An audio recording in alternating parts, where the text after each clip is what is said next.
Hello everyone, आज date है 26 मई 2023 और द हिंदू न्यूज एनालिसिस में आपका स्वागत है। इस वीडियो में हम द हिंदू की इंपोर्टेंट न्यूज को एग्जाम के पॉइंट ऑफ व्यू से डिस्कस करेंगे। नीचे डिस्क्रिप्शन बॉक्स में Telegram channel Volcano IAS academy का लिंक दिया हुआ है। आप Telegram channel Volcano IAS academy के साथ में जुड़ सकते हैं। वहाँ पर हर exam means UPSC, state PCS and other exams के पॉइंट ऑफ व्यू से काफ़ी इंपॉर्टेंट इन्फॉर्मेशन आप सभी के साथ में शेयर की जाती है। तो चलो स्टार्ट करते हैं। वीडियो को स्टार्ट करेंगे एक ज्योग्राफिकल बेस्ड क्वेश्चन के साथ में। और आज आपका क्वेश्चन ये है कि मैसूर एलिफेंट रिजर्व को आपको मैप में व्यू करना है। फिर इससे रिलेटेड हर इंपॉर्टेंट फैक्ट्स को एंड इंफॉर्मेशन को कमेंट बॉक्स में टाइप करना है। कल हमने आपसे क्वेश्चन पूछा था दानिश फोर्ट को लेकर के। तो दानिश फोर्ट जो है वो हमारे इंडिया के सदर्न पार्ट में जो तमिलनाडु स्टेट है वहाँ पर लोकेटेड है। और ये फोर्ट जो है वो 400 ईयर्स ओल्ड है।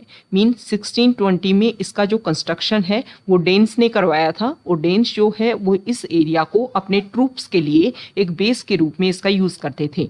बाद में जो फोर्ट जो है उसको ब्रिटिशर्स को सौंप दिया गया और आफ्टर इंडिपेंडेंस जो है वो इंडिया के अंडर ये आ गया। तो इसकी जो लोकेशन है वो आपको ध्यान में रखना है। द हिंदू को डिस्कस करने से पहले हम दो इंपॉर्टेंट इनिशिएटिव के बारे में डिस्कस करेंगे। फर्स्ट हमारा इनिशिएटिव है 2024 और 2025 के लिए जो भी स्टूडेंट्स यूपीएससी की प्रिपरेशन कर रहे हैं उनके लिए हम मेंटोरशिप प्रोग्राम लॉन्च कर रहे हैं। प्रोग्राम स्टार्ट होगा 5 जून से। और जो भी स्टूडेंट चाहते हैं कि रेगुलर बेसिस पर एक डेडिकेटेड फॉर्म में उनकी स्टडी हो पाए, उनको डेली बेसिस पर टारगेट मिले, वो उसको कंप्लीट करे, टाइम टू टाइम मेंटोर जो है उनको गाइडेंस प्रोवाइड करें और उनका प्रीलिम्स प्लस में मेंस का जो इंटीग्रेटेड प्रिपरेशन है वो हो पाए। ओके साथ ही साथ में आंसर राइटिंग की भी उनकी प्रैक्टिस हो पाए। तो आंसर राइटिंग में स्टार्टिंग में आपको डेली बेसिस पर एक क्वेश्चन दिया जाएगा। बहुत ही बेसिक क्वेश्चन रहेगा, आपको आंसर लिखना होगा। मेंटोर आपको गाइड करेंगे, आपको बताएंगे कि किस तरीके से आप भी उसमें और चीज़ें इंक्लूड कर सकते हैं। ज़्यादा आप फैक्ट ज़्यादा लिख रहे हैं तो किस तरीके से उसको कम करके एक बैलेंस आंसर जो है वो आप अपना राइट डाउन कर सकते हैं। ओके तो एक हमारा ये इनिशिएटिव है। इस इनिशिएटिव का 10 मंथ का ये इनिशिएटिव रहेगा। 10 मंथ का मतलब ये प्रोग्राम रहेगा और 5 जून से प्रोग्राम स्टार्ट हो रहा है। इसके जो चार्जेस हैं 10 मंथ के लिए वो 8500 रुपीज़ हैं। और अगर आप मंथली बेसिस पर देना चाहते हैं तो इसके जो चार्जेस हैं वो 1000 रुपीज़ रहेंगे। तो जो भी स्टूडेंट जिनको भी लगता है कि हमारे लिए बेनिफिशियल रहेगा तो आप इसको ज्वाइन कर सकते हैं। नेक्स्ट हमारा इनिशिएटिव रहेगा न्यूज़पेपर को लेकर के। देखो स्टूडेंट्स जो भी प्रिपरेशन कर रहे हैं, चाहे वो किसी भी एग्जाम के प्रिपरेशन कर रहे हो, न्यूज़पेपर रीडिंग आपके लिए बहुत ज़्यादा जरूरी है। एक बेसिक अवेयरनेस आपको होना चाहिए कि हमारे आसपास हमारे कंट्री में साथ ही साथ में पूरे वर्ल्ड में क्या चल रहा है।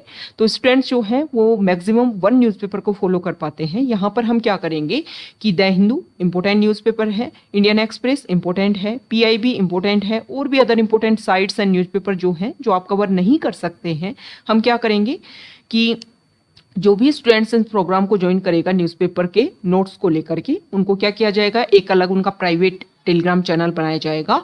और उस प्रोग्राम में जो है जो भी न्यूज़पेपर में इंपॉर्टेंट टर्म आई या फिर मान लो कोई न्यूज़ आई, उस न्यूज़ की क्लिप डाली जाएगी। उससे रिलेटेड जो भी इंपॉर्टेंट फैक्ट हैं वो वहाँ पर आपको राइट डाउन करके दिया जाएंगे कि आपके प्रीलिम्स के लिए स्पेसिफिक हम बात कर रहे हैं यूपीएससी की कि ये जो न्यूज़ है वो आप प्रीलिम्स में किस तरीके से इसमें क्वेश्चन पूछा जा सकता है और जो प्रीलिम्स में पूछा जाएगा उसके क्या क्या फैक्ट रहेंगे, मेंस में आप इसका कहाँ पर यूज़ कर सकते हैं। देखो न्यूज़पेपर जो है वो सिर्फ आपके प्रीलिम्स के लिए इंपॉर्टेंट नहीं है, आपके मेंस के लिए सबसे ज़्यादा इंपॉर्टेंट है। अगर आप लास्ट ईयर्स के पेपर्स उठा करके देखोगे यूपीएससी मेंस में तो क्वेश्चंस जो हैं जीएस 1, 2, 3 मैक्सिमम क्वेश्चन जो हैं वो करंट अफेयर को स्टैटिक पार्ट से रिलेट करके पूछे जाते हैं। तो इन क्वेश्चंस में जो आप अपने एग्जाम्पल दोगे वो कहाँ से उठाओगे, वो न्यूज़पेपर से आपको उठाने होते हैं। लेकिन जो इनिशिएटिव में स्टार्टिंग में जो स्टूडेंट्स होते हैं उनको नहीं पता होता है कि हम न्यूज़पेपर को किस तरीके से कहाँ कहाँ पर यूज़ कर सकते हैं। तो इस प्रोग्राम में, इस इनिशिएटिव में इसी बात के ऊपर फोकस किया जाएगा कि मान लो कोई न्यूज़ में है तो आपको ये बताया जाएगा कि आप मेंस में आपके सिलेबस के कौन कौन से पॉइंट से आप इसको क्लिक कर सकते हो और उसको कहाँ कहाँ पर राइट डाउन कर सकते हो। ओके तो इस तरीके से आपके जो नोट्स हैं वो आपको प्रोवाइड करे जाएंगे। मतलब आपको करंट अफेयर से रिलेटेड जो भी बेसिक इंफॉर्मेशन है वो यहाँ पर इस इनिशिएटिव में स्टार्ट किया जाएगा। इस प्रोग्राम का चार्जेस हम पहले रख रहे थे 99 रुपीज़ पर मंथ, लेकिन कुछ स्टूडेंट्स ने बोला कि कुछ चार्जेज जो है वो आप इसके कम कीजिए। तो अब इसके जो चार्जेज हैं पर मंथ मंथ वो 89 रुपीज़ पर मंथ हम रखने वाले हैं। देखो, कुछ भी इनिशिएटिव जब स्टार्ट किया जाता है तो उसके लिए एक बेसिक टीम लगती है, टीम अपना एफर्ट्स लगाती है, तो उन टीम के भी कुछ पर्पजेज को फिल करने के लिए हमें कुछ मिनिमम रिक्वायरमेंट की ज़रूरत होती है। तो इतना पेमेंट जो है ना 89 रुपीज़ जो है वो कोई भी स्टूडेंट्स ईजिली पे कर सकता है। अगर आप इसको ज्वाइन कीजिए, आपको बहुत ज़्यादा बेनिफिट ये प्रोवाइड करेगा। और लास्ट में आपका एक समरी जो है वो नोट्स प्रीलिम्स के लिए, करंट अफेयर्स के लिए प्रिपेयर हो जाएगा, जिसको आप जो है वो मल्टीपल टाइम रिवाइज कीजिए और इजीली बेसिस पर जो है वो आपके मतलब किसी भी एग्जाम को क्रैक करने में ये सारे नोट्स जो हैं वो आपके लिए बेनिफिशियल रहने वाले हैं। तो आप इस प्रोग्राम को अगर ज्वाइन करना चाहते हैं तो मेंटरशिप प्रोग्राम के लिए रजिस्ट्रेशन स्टार्ट हो चुके हैं। और ये न्यूज़पेपर इनिशिएटिव का जो रजिस्ट्रेशन है वो आज इवनिंग से स्टार्ट हो जाएगा। 89 रुपीज़ पर मंथ जो है उसके चार्जेस रहेंगे और फिर 1 जून से इसके जो भी आपके नोट्स हैं वो आपको प्रोवाइड करवा दिए जाएंगे। ओके, अब हम द हिंदू को डिस्कस कर लेते हैं और फर्स्ट इंपोर्टेंट न्यूज़ है द हिंदू के फ्रंट पेज पर। और यहाँ देखिए, इंडिया का जो इंश्योरेंस रेगुलेटर जो है मतलब IRDAI जो है, उन्होंने क्या किया है कि जो अभी हमारे यहाँ पर प्रेजेंट टाइम में इंश्योरेंस पॉलिसी चल रही है उसको लेकर के एक नया इनिशिएटिव वो लॉन्च करने की कोशिश कर रहे हैं कि अभी अपने लेवल पर इंसान जो है वो अपने अलग अलग पर्पजेज को, जैसे एजुकेशन को लेकर के, हेल्थ को लेकर के, या फिर कोई भी अदर इशू को लेकर के, जो अलग अलग जैसे कि एक्सीडेंट, प्रॉपर्टी, इन सबको कवर करने के लिए, लाइफ को कवर करने के लिए अलग अलग लेवल पर जो है पॉलिसी पर्सन लेता था। लेकिन अभी क्या किया जाएगा, ये सारे के लिए कि मतलब एक इनिशिएटिव, एक पॉलिसी ली जाए और उससे जो है सारे के सारे उनकी जो है वो डिमांड कंप्लीट हो जाए। इसके लिए प्रोसीजर स्टार्ट किया जा रहा है। तो इसके लिए ये प्रोसीजर जो है वो रखा जाएगा। ओके, और ये भी कोशिश की जाएगी कि अगर मान लो किसी पर्सन के साथ में कोई इशू होता है, उनको पॉलिसी को क्लेम करना है तो कुछ ही टाइम में अपनी पॉलिसी को लेकर के क्लेम कर सकते हैं। ओके, और कुछ ही टाइम में उनको जो भी मनी ट्रांसफर है वो सब कुछ देखने को मिलेगा। इसकी वजह से मार्केट में जो भी इंश्योरेंस के मार्केट में 1.2 करोड़ जो है वो नई जॉब जो है वो भी जनरेट होंगी, ऐसा माना जा रहा है। तो हमारे लिए इंपॉर्टेंट हो जाता है IRDA कि IRDA जो है वो क्या होता है, insurance regulatory and development authority, ये होता है इसका फुल फॉर्म। और इससे रिलेटेड कुछ बेसिक बातों को अगर हम बात करें जो हमारे प्रीलिम्स के पर्सपेक्टिव से इंपॉर्टेंट होते हैं। ओके, UPSC मेंस में कभी ये नहीं पूछा जाएगा कि व्हाट इज IRDA। ओके, हाँ, इसके एप्लीकेशंस को लेकर के क्वेश्चन पूछा जा सकता है, लेकिन प्रीलिम्स में क्या दे दिया जाएगा, IRDA को लेकर के 2-3 स्टेटमेंट दे देंगे। एक स्टेटमेंट में जो है या तो सारे स्टेटमेंट करेक्ट कर दिए जाएंगे या एक स्टेटमेंट में कुछ चीजें जो है वो रिप्लेस करके नई चीजें ऐड करके क्वेश्चन जो है पूछ लिया जाएगा कि कौन सा ट्रू है और कौन सा फॉल्स है। ओके, तो आपको बेसिक बातें पता होनी चाहिए कि 1999 का IRDA एक्ट है, उसके बेसिस पर इस ऑर्गेनाइजेशन को बनाया गया था। ये ऑर्गेनाइजेशन जो है वो ऑटोनोमस है और स्टेचुरी बॉडी है, ये आपको ध्यान में रखना है। ज्यादातर क्वेश्चन इसी को लेकर के पूछा जाता है, कोई भी ऑर्गेनाइजेशन वो स्टेचुरी है, कॉन्स्टिट्यूशनल बॉडी है या किस तरीके की बॉडी है, इसको लेकर के क्वेश्चन पूछा जाता है। तो आपको क्लेरिफाई होना चाहिए किसी भी बॉडी को लेकर के किस तरीके से इसका कंस्ट्रक्शन देखने को मिला। हमारे इंडिया में इंश्योरेंस सेक्टर को रेगुलेट करना और उसको सुपरवाइज करने का काम करता है IRDA, ये इसका मेन टारगेट है, मेन ऑब्जेक्टिव है। कौन सी मिनिस्ट्री के अंडर आता है ये भी आपको ध्यान में रखना है, तो मिनिस्ट्री ऑफ फाइनेंस जो है उसके अंडर आता है और इसका जो हेडक्वार्टर है वो हैदराबाद में है। जनरली हम क्या देखते हैं कि मैक्सिमम जो भी हमारे इंपोर्टेंट ऑफिसेस होते हैं उनका हेड ऑफिस जो है वो हम देखते हैं कहाँ पर, दिल्ली में, लेकिन इसका हेड ऑफिस कहाँ पर है, हैदराबाद में। IRDA जो है इसमें 10 मेंबर होते हैं, 10 मेंबर में एक इनका चेयरमैन होगा, 5 जो है इनके फुल मेंबर होंगे और 4 जो हैं वो होंगे पार्ट टाइम मेंबर। और ये पार्ट टाइम मेंबर जो हैं वो गवर्नमेंट ऑफ इंडिया के द्वारा अपॉइंट किए जाते हैं। ओके, तो ये सारी बेसिक बातें। अभी जो हमने न्यूज़पेपर इनिशिएटिव की बात की ना, उसमें जैसे न्यूज़ की जो क्लिप आपके दे दी जाएगी, फिर इसमें बताया जाएगा कि IRDA जो है वो आपके लिए इंपॉर्टेंट है, उससे रिलेटेड ये मेन इंपॉर्टेंट कि ऑटोनोमस स्टेटस, स्टेचुरी बॉडी है, मिनिस्ट्री ऑफ फाइनेंस के अंडर आती है, हैदराबाद जो है इसका हेडक्वार्टर है, 10 मेंबर बॉडी है, 1 चेयरमैन प्लस में 5 फुल मेंबर और 4 जो हैं वो पार्ट टाइम। इस तरीके के इंपॉर्टेंट और बहुत ही एक तरीके से आप ये मानिए कि जो आपको स्टैटिक का बहुत ही मतलब कंपाइल फॉर्म में कि कम से कम पेजेस में आपका मैक्सिमम जो है वो कवर हो सके, इस तरीके के जो है वो आपको नोट्स भी प्रोवाइड कर दिए जाएंगे। ओके, और साथ ही साथ में यहाँ पर फंक्शन लिख दिया जाएगा कि मेन फंक्शन क्या है, हमारे इंडिया में जो इंश्योरेंस सेक्टर है उसको रेगुलेट और सुपरवाइज करना।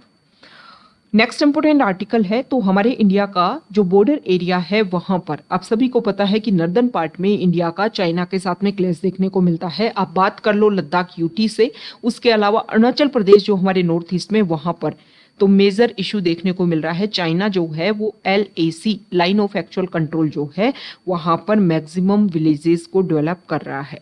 और मैक्सिमम विलेजेस जो हैं, आप ये मानो कि स्पीड इतनी जल्दी है कि कुछ ही टाइम में जो है वो विलेजेस डेवलप वहां पर देखने को मिल रहे हैं।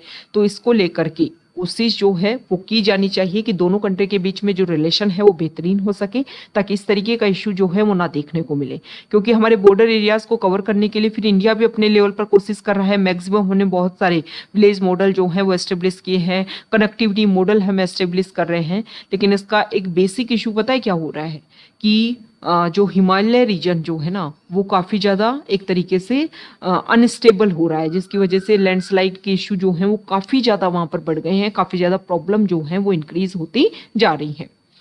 नेक्स्ट इंपोर्टेंट आर्टिकल है, एडिटोरियल पेज पर हम डिस्कस करेंगे। यहाँ पर जो आर्टिकल है, अभी क्या हुआ, दिल्ली गवर्नमेंट और यूनियन गवर्नमेंट उनके बीच में क्लैश हुआ। जुडिशरी ने बोला कि 3 पॉइंट को लेकर के, मतलब स्टेट लिस्ट के जो 3 पॉइंट हैं जिसमें आता है public order, police and land, ये 3 पार्ट जो हैं वो सेंटर के पास में है। बाकी सारे पार्ट स्टेट लिस्ट के वो आते हैं दिल्ली गवर्नमेंट के पास में, और उनके पास में पावर भी है, लेजिस्लेटिव पावर भी है, एग्जीक्यूटिव पावर भी है।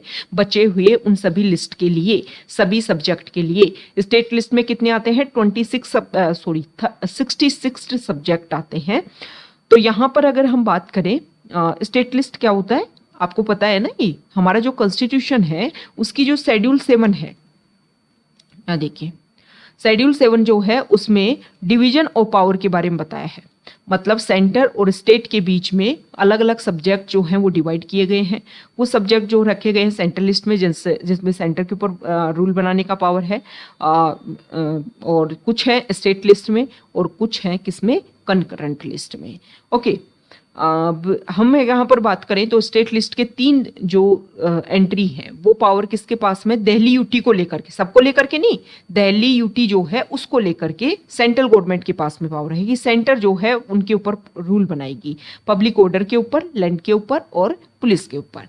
ओके, लेकिन जो स्टेट लिस्ट की जो एंट्री नंबर 41 है वो रिलेटेड है सर्विसेज को लेकर के। सेंट्रल गवर्नमेंट चाहती है कि ये भी दिल्ली यूटी को लेकर के जो सर्विसेज है वो हमारे पास में हो। ओके, अब इसको लेकर के काफी लंबे टाइम से इशू चल रहा था, 2015 से जुडिशरी में डिस्कशन इसको लेकर के किया जा रहा था। दिल्ली गवर्नमेंट बोलती है भैया हमारे पास पावर होनी चाहिए, या जो भी ऑफिसर्स हैं उनको हम अपॉइंट करें, अपने लेवल पर उनका ट्रांसफर करें, ताकि हमारा जो इशू है उनको हम अपने लेवल पर सॉल्व कर पाए। लेकिन दिल्ली गवर्नमेंट बोलती है कि ना हमारे पास, यूनियन गवर्नमेंट बोलती है कि ना हमारे पास रहेंगे। जुडिशरी में इशू हुआ, जुडिशरी में डिस्कशन हुआ, जुडिशरी ने बोल दिया कि भाई 3 चीजों को आप अपने पास रखो, बाकी सारी बातें आ जाएंगी दिल्ली गवर्नमेंट के पास में। ओके, उनके पास में लेजिस्लेटिव पावर भी है, मतलब लॉ बनाने की पावर भी है, और एग्जीक्यूटिव पावर भी है, मतलब एग्जीक्यूट करने की पावर भी है अदर एंट्रीज को लेकर के। लेकिन फिर सेंट्रल गवर्नमेंट ने क्या किया, यूनियन गवर्नमेंट ने क्या किया, ऑर्डिनेंस पास करवा दिया। प्रेसिडेंट की पावर जो है ना 1, 2, 3 उसके अंडर ऑर्डिनेंस पास करवा दिया। ऑर्डिनेंस कब पास होता है, जब पार्लियामेंट जो है वो सेशन में नहीं होती है, तो ऑर्डिनेंस पास करवा दिया। अब ऑर्डिनेंस किस लिए पास करवाया, सर्विसेज को अपने पास रखने के लिए, कि एक अथॉरिटी हम बनाएंगे और अथॉरिटी में जो है वो दिल्ली के सीएम जो है वो चीफ रहेंगे, और 2 यहाँ पर ऑफिसर्स हम लाएंगे इनके साथ में, और इनमें अगर कोई क्लैश देखने को मिलता है तो एलजी जो है उसको सोल्यूशन देंगे। एलजी को कौन अपॉइंट करता है, करती है सेंट्रल गवर्नमेंट, मतलब इनडायरेक्टली पावर फिर सर्विसेज को लेकर के किसके पास चलेगी, सेंट्रल गवर्नमेंट के पास में पावर। तो यहाँ पर जो आर्टिकल है उसमें बात बोली गई है कि 239AA, ये दिल्ली को जो स्पेशल स्टेटस मिला हुआ है यूटी का, उसको लेकर के आर्टिकल है। तो इसमें बताया गया है कि अगर इसमें कोई चेंज करना है तो क्या करना चाहिए, अमेंडमेंट आर्टिकल 368 के अंदर। लेकिन ये जो यहाँ पर चेंज किया गया है ना, जो ऑर्डिनेंस पास करके जो पावर को छीनने की कोशिश की जा रही है वो सही नहीं है। तो राइटर ने यहाँ पर फोकस किया गया है कि अमेंड का जो प्रोसीजर है उस अमेंड के थ्रू ही इस इशू को सॉल्व किया जाए। नेक्स्ट जो यहाँ पर आर्टिकल है, अभी आप देख रहे हो कि अलग अलग स्टेट में जो है वो इलेक्शन हो रहे हैं लेजिस्लेटिव असेंबली को लेकर के। अलग अलग स्टेट में जैसे कि राजस्थान और भी स्टेट जो है वहां पर ओल्ड पेंशन स्कीम का जो है वो दावा किया जा रहा है कि 2004 से पहले जो ओल्ड पेंशन स्कीम थी, ओल्ड पेंशन स्कीम क्या होता था, मान लो कोई भी गवर्नमेंट वर्कर जिस दिन रिटायर हो रहा है और उसने लास्ट मंथ मतलब अपनी जो लास्ट पेमेंट जो गवर्नमेंट से ली है उसका 50% जो है वो उनको किसके रूप में मिलता था, आफ्टर रिटायरमेंट पेंशन के रूप में मिलता था। 2004 में गवर्नमेंट ने, क्योंकि काफी लंबे टाइम से इसको लेकर के प्रोटेस्ट हो रहा था और क्वेश्चन उठ रहे थे कि इसकी वजह से स्टेट्स के ऊपर बर्डन जो है वो काफी क्रिएट होता है, तो क्या किया जाए, एक नया स्कीम बनाया जाए। फिर लाया गया न्यू पेंशन स्कीम मतलब एनपीएस। एनपीएस में क्या बोला गया कि कोई भी वर्कर जो है, गवर्नमेंट वर्कर, वो अपने ड्यूटी के टाइम में ही कुछ कुछ पैसा जो है उसमें रखेगा। उस पैसे को जो है वो गवर्नमेंट अलग अलग जैसे कि शेयर मार्केट इन सब में इन्वेस्ट करेगी और फिर उससे जो भी इनपुट मिलेगा या फिर जो भी हमें पैसा मिलेगा उसको जो है वो किसके रूप में दिया जाएगा, वर्कर को पेंशन के रूप में। तो ओल्ड पेंशन स्कीम के थ्रू जो पैसा मिलता था उससे काफी कम पैसा मिलता है न्यू पेंशन स्कीम में। ओके, तो अभी डिमांड की जा रही है क्योंकि कुछ स्टेट्स में दे दिया गया ओल्ड पेंशन स्कीम, तो अलग अलग स्टेट्स में जो है ना वो डिमांड की जा रही है कि हमारे यहाँ पर भी ओल्ड पेंशन स्कीम को ही दोबारा से क्या करो, इम्प्लीमेंट करो। देखो यहाँ पर जो अलग अलग राइटर हैं उन्होंने अपने पॉइंट रखे हैं, 2-3 पॉइंट हमारे लिए इंपॉर्टेंट हैं। एक पॉइंट के ऊपर तो देखो, एक बात तो ये फोकस की जा रही है कि न्यू पेंशन स्कीम जो है उसका प्रोटेस्ट क्यों किया जा रहा है। क्यों किया जा रहा है? क्योंकि न्यू पेंशन स्कीम जो है उसमें ओल्ड पेंशन स्कीम के कंपैरिजन में ओनली 1/3 पैसा ही मिल रहा है, इसलिए लोग वो कर रहे हैं, प्रोटेस्ट कर रहे हैं। सोल्यूशन क्या हो सकता है?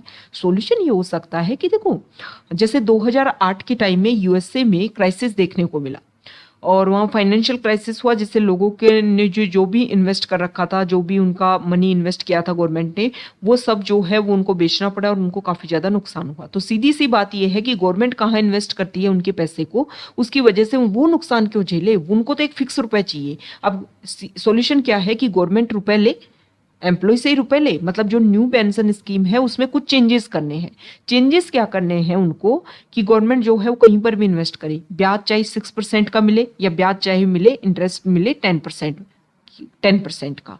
ओके, अगर एक फिक्स्ड अमाउंट से ज्यादा रुपए आते हैं तो उनको स्टेट गवर्नमेंट अपने पास में रखे, ओके, और अपने पास में रखे, अपनी पॉकेट में रखे, और कम आता है तो गवर्नमेंट जो है उसमें मिलाए। एक फिक्स अमाउंट जो है वो दिया जा सकता है ताकि ये न्यू पेंशन स्कीम और ओल्ड पेंशन स्कीम का जो इशू है वो काफी ज्यादा सॉल्व हो सकता है। तो ये अच्छा आर्टिकल है, आप भी अपने लेवल पर इसको रीड कीजिए, ये काफी बड़ा इशू है। इस तरीके के क्वेश्चन जो है वो ही मेंस में पूछे जाते हैं। और एडिटोरियल में क्या होता है, एडिटोरियल में राइटर जो है वो अपने अपने पॉइंट लिखते हैं किसी भी इशू को लेकर के, कुछ पॉजिटिव पॉइंट लिखेंगे, कुछ नेगेटिव पॉइंट लिखेंगे। तो जब भी हम एडिटोरियल पढ़ें उसमें कुछ किसी भी इशू को लेकर के हमें दोनों पक्ष पता होना चाहिए, क्योंकि हम एडमिनिस्ट्रेटर बनने जा रहे हैं। एडमिनिस्ट्रेटर को एक बैलेंस नेचर जो है वो अपना बना के रखना है। तो कोई भी जो नई स्कीम है, कोई भी नया जो इशू है उसके बारे में कम से कम, देखो ऐसा नहीं है कि हमारे पास में इतना मटेरियल हो हम सब याद करें, नहीं याद कर सकते। ह्यूमन आपका माइंड जो है उसका एक कुछ लिमिटेशन है। और सबसे बड़ी प्रॉब्लम क्या है कि यूपीएससी का एग्जाम जो है दिन में 2-2 पेपर होंगे। रिवीजन जो है वो सबसे ज्यादा मस्ट है। रिवीजन कब होगा? जब बहुत ही कम ज्यादा आपके पास कम जो है वो आपके पास में मटेरियल हो और उसको बार बार आप रिवाइज कर सको। तो जब भी कोई इशू नया आता है, जैसे old pension scheme, new pension scheme, तो अभी हमने एक सॉल्यूशन देखा, उसको आप राइट डाउन कर सकते हो, उसको आप सजेशन में दे सकते हो। कुछ पॉजिटिव पॉइंट लिखिए कि गवर्नमेंट के ऊपर इसका बर्डन नहीं गिर रहा है अभी नई पेंशन स्कीम का, लेकिन प्रोटेस्ट भी देखने को मिल रहा है क्योंकि उनको काफी मिनिमम अमाउंट देखने को मिल रहा है। तो जब भी इसको लेकर के आर्टिकल आए तो कुछ हर जो राइटर है वो अपने अपने पॉइंट लिखेगा। तो पॉजिटिव पॉइंट और नेगेटिव पॉइंट तो आप रजिस्टर बना लो, मोटे मोटे तौर पे उस रजिस्टर को डिवाइड कर लो, पॉलिटी लेवल पर, ज्योग्राफी लेवल पर, हिस्ट्री लेवल पर, आर्ट एंड कल्चर लेवल पर, एनवायरमेंट लेवल पर। जब भी कोई नया इशू आए मेन हेडिंग डालो रजिस्टर में ऊपर उस चीज को लेकर के, जैसे old pension scheme versus new pension scheme. इसमें जो सजेशन की हमने बात की है वो राइट डाउन कर सकते हो। अब देखो ये तो अभी आपने सुना, न्यूज़पेपर जो है वो आपने उस टाइम सुना वो याद रहता है, लेकिन लंबे टाइम तक याद रखना है ना, प्रोसीजर इतना लंबा है। ऐसा थोड़ा है कि आज सुना और कल पेपर देना है। ओके, तो इस तरीके से आप रजिस्टर में चीजें नोट डाउन कीजिए, टाइम के टाइम साथ में इसको रिवाइज कीजिए। मेंस में क्या होता है, हर पॉइंट को लेकर के 3-4 आपको प्लस पॉइंट पता होना चाहिए, 3-4 नेगेटिव पॉइंट पता होना चाहिए आंसर को किस तरीके से शुरुआत करना है, और एक सजेशन होना चाहिए। इस तरीके से आप अपने आंसर्स लिख सकते हो। ओके, ज्यादा कुछ टफ है नहीं, हुआ नहीं बनाना है यूपीएससी को। को, नहीं तो फिर जो है ना वो काफ़ी ज़्यादा टफ हो जाता है, फिर उसको निकालना है ना काफ़ी ज़्यादा टफ हो जाता है। तो सिंपल वे में जिस तरीके से आप किसी भी एग्जाम प्रिपरेशन करो सिंपल वे में रखिए, बेसिक बेसिक चीज़ें सब क्लियर कीजिए, मैक्सिमम चीज़ें फोकस कीजिए न्यूज़पेपर के ऊपर और चीज़ों को बार बार रिवाइज कीजिए, सब शॉर्ट आउट हो जाएगा। ओके, नेक्स्ट जो आर्टिकल है वो चीज़ें हैं रिक्यूज को लेकर के। देखो मान लो जज जो है वो किसी इशू को सुन रहे हैं, अब जज जो है वो चाहते हैं कि भाई मैं इस इशू को ना सुनूं, क्यों? क्योंकि जज को लगता है कि वो उसके साथ में कोई पर्सनल टच है उन लोगों के साथ में जो भी पार्टीज इसमें इन्वॉल्व है, या फिर पर्सनल को इंटरफेयर देखने को मिल सकता है, या फिर वो बायस्ड हो सकते हैं। तो किसी भी इशू के टाइम में या तो जज अपने लेवल पर अपने आप को विड्रॉ कर ले कि भाई मैं इस केस को नहीं सुनूंगा, या फिर जो है वो पार्टी भी बोले कि आप क्या करो अपने आप को इन जज को यहाँ से हटा दो क्योंकि ये बायस्ड हो सकते हैं। लेकिन किसी भी बेंच जो बनती है उसमें से उस जज को निकलना है नहीं निकलना है ये उस जज की खुद की रिस्पॉन्सिबिलिटी, ऐसा इंडिया में प्रोसीजर है। तो इस आर्टिकल में बताया गया है अभी क्या हुआ है कि मान लो किसी बेंच से कोई जज जो है बाहर हो जाता है, तो उसको लेकर के दिल्ली हाई कोर्ट ने बोला है कि उसको लेकर के कोई भी लिटिगेशन और थर्ड पार्टी जो है वो क्वेश्चन नहीं कर सकती है कि किसके बेसिस पर जो है वो जज जो है वो उन्होंने क्या किया है अपने आप को रूल्ड आउट किया है। हमारे इंडिया में इस रिक्यूज को लेकर के कोई भी प्रोसीजर नहीं है। हालांकि अगर हम यूएसए की बात करें और यूके की बात करें तो वहाँ पर इसको लेकर के प्रॉपर रूल्स एंड रेगुलेशन है, जो वहाँ की बार काउंसिल है वहाँ पर भी इसको लेकर के रूल्स एंड रेगुलेशन रखे हुए हैं। अगर हम बात करें कि कुछ केसेज में क्या जजेज ने अपने आप को दूर किया है, बिल्कुल किया है। वैसे कि जैसे कि सेम सेक्स मैरिज केस को सुनने के लिए जो हमारे सीजीआई उनको बोला गया, लेकिन उन्होंने अपने आप को बाहर नहीं किया। दूसरा अगर हम बात करें तो भीमा कोरेगांव जो केस है उसमें जज जो है उन्होंने अपने आप को बाहर किया। साथ ही साथ में जो है अगर हम बात करें 2002 का ये जो केस था उसको लेकर के सुनवाई जब दोबारा से की जा रही थी तो बेला त्रिवेदी जो जज हैं उन्होंने भी अपने आप को बाहर किया। उनको लगता है कि 2006 के टाइम में मतलब गुजरात से उनका कुछ रिलेशन था और जुडिशरी को लेकर के, तो वो हो सकता है कि वो इसमें बायस्ड रखें, तो उन्होंने अपने आप को इस तरीके की डिस्कशन को लेकर के बाहर किया था। ओके, तो इसमें जज के ऊपर रिस्पॉन्सिबिलिटी आती है, लेकिन यहाँ पर क्वेश्चन किया गया है कि हमारे इंडिया में भी यूके और यूएस को लेकर के उनके तरह ही कुछ रूल्स एंड रेगुलेशन होने चाहिए ताकि जजेज जो हैं वो अपने आप को बाहर जो है मतलब बाहर अगर उनको किया जा सकता है उसको लेकर के कुछ स्ट्रिक्ट रूल्स एंड रेगुलेशन हो सकते हैं। ओके, नेक्स्ट इंपॉर्टेंट आर्टिकल है और यहाँ पर देखो कल हमने जो डिस्कस किया था सेनेगल को लेकर के, तो इस सेनेगल को लेकर के ये बोला जाता है कि जब ब्रिटिशर्स ने हमें पावर दी थी तो हमारे प्राइम मिनिस्टर जो है उनको ये सेनेगल दिया था, लेकिन इनको लेकर के एक प्रॉपर जो एविडेंस हैं वो नहीं देखने को मिले हैं कि एक प्रॉपर एविडेंस क्या हो सकते हैं कि उसके बेसिस पर ये जो सेनेगल है वो किस तरीके से दिया गया था, कैसे इसको बनाया गया था, क्या ये ही मेन इसका टारगेट था, इसको लेकर के एक प्रॉपर जो एविडेंस है वो सामने नहीं आई है। नेक्स्ट यहाँ पर जो आर्टिकल है तो सेंट्रल गवर्नमेंट ने बोला है कि इस बार जो फूड ग्रेन्स हैं उसकी हार्वेस्टिंग काफ़ी अच्छी देखने को मिलेगी।